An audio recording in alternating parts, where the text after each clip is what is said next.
Assalamualaikum warahmatullahi wabarakatuh. Ini boleh maju ke depan nggak?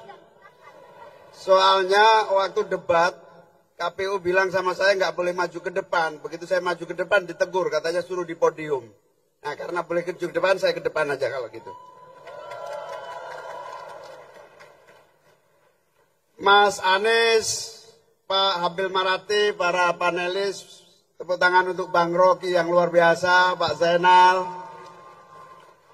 teman-teman adik-adik mahasiswa yang saya cintai.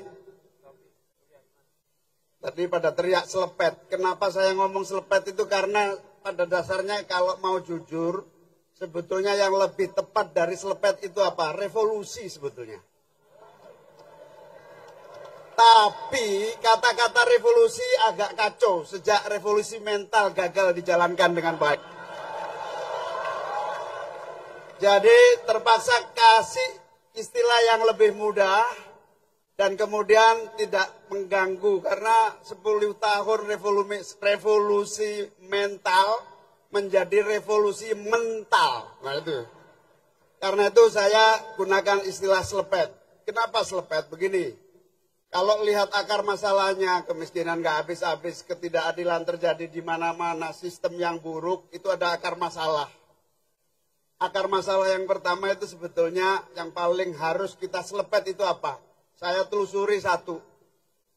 Pemain bisnis merangkap pembuat aturan menjadi rumitnya keadaan ini.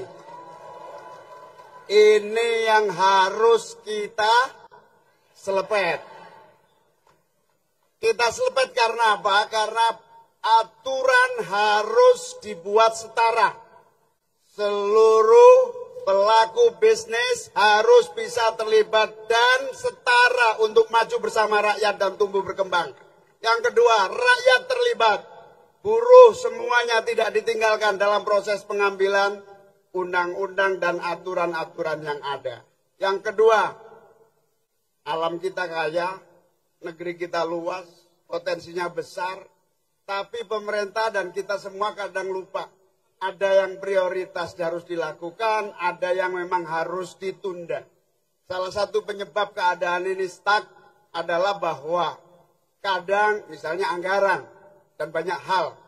Anggaran proyek-proyek besar yang ambisius, sesuai selera, menguras uang rakyat, tapi sebetulnya tidak menyentuh kebutuhan rakyat. Ini yang harus kita selepet, dirubah menjadi pemerataan dan keadilan pembangunan di seluruh wilayah dan seluruh sektor.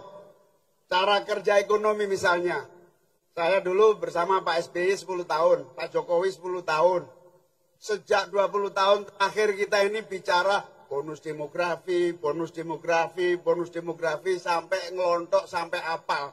Tapi tidak ada yang hadir, tidak ada yang berubah. Semuanya slogan dan slogan. Gak ada pilihan lain, kita hadirkan perubahan untuk kaum muda. Salah satunya adalah kita hadirkan satu program yang fix. Mudah kok, anggaran kita 3.000 triliun kok. Kaum muda segini banyak kok. Jangan diprioritaskan yang lain. Kualitas kaum muda harus tumbuh berkembang dan memiliki kesempatan untuk maju. Itu namanya selepet anggaran. Nah yang terakhir, kita juga banyak masalah tentang lingkungan hidup, tentang eksploitasi yang kemudian masa depan anak cucu kita juga sangat membahayakan.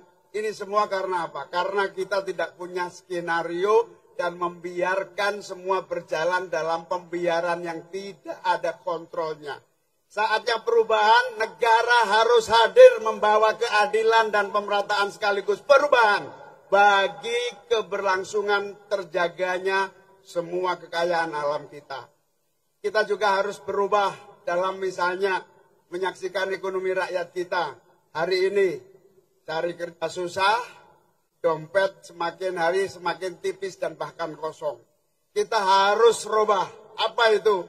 Cari kerja gampang, dompet terisi, semua murah, rakyat punya tabungan. Petani berproduksi, semua punya alat-alat produksi dan Jawa Tengah ini Jawa Tengah nih, semua mengeluh pupuk, semua mengeluh kalau panen nggak ada yang beli. Ini perlu dirubah apa enggak? perlu dirubah. Rakyat harus punya pupuk, pemerintah harus hadir dan memberi solusi. Dan dengan perubahan, jalan itu akan terbentang luas.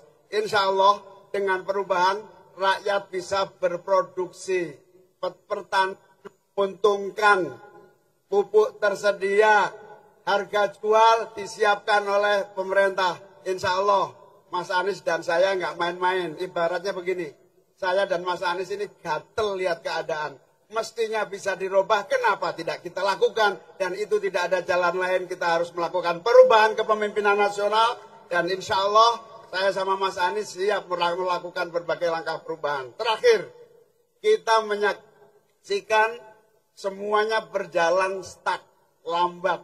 Ibarat sebuah mobil, pada dasarnya mobil kita ini kecepatannya bisa 250 km per jam. Kameranya mana sih? Itu ya. 250 km per jam. Tapi karena supirnya membiarkan jalannya pelan, tidak sungguh-sungguh, maka saatnya kita robah kepemimpinan untuk mempercepat laju pembangunan bangsa untuk lebih baik, lebih cepat, lebih adil, lebih makmur. Saya dan Mas Anies sudah keliling ke seluruh Indonesia. Aceh, Sumatera semua, Jawa, Kalimantan, Sulawesi, sampai Papua. Ternyata semua sebetulnya ingin perubahan. Rata-rata kalau ditanya nasibmu bagaimana? Nasib tidak enak. Sudah berapa lama? Puluhan tahun. Mau berubah? Mau. Ternyata rakyat Indonesia ini patut kita syukuri. Mereka itu terima ing pandum. Tidak banyak protes. Terima keadaan, terima nasib. Tapi begitu dikasih tahu inilah perubahan, mereka bergerak. Mereka semua menyatu. Dan insya Allah perubahan disambut rakyat dengan amat sangat luar biasa. Untuk disambut menjadi bagian dari solusi nasional. Jawa Tengah ini orang-orangnya sabar, nerimo. Tapi begitu tahu mau nasibnya berubah enggak? Ternyata luar biasa. Energi perubahan meskipun dihadang, diganggu. Kadang-kadang tadi Pak Abil cerita, izin bikin acara aja susah. Insya Allah energi dan nilai-nilai perubahan tidak akan bisa dibendung oleh siapapun untuk perubahan Indonesia menjadi lebih baik. Terakhir, tidak ada jalan perubahan yang berhasil. Kecuali kita kerja keras, bersatu, bahu-membahu, berkorban untuk perubahan dan perbaikan Indonesia di masa yang akan datang. Terima kasih. Assalamualaikum warahmatullahi wabarakatuh. Waalaikumsalam warahmatullahi wabarakatuh.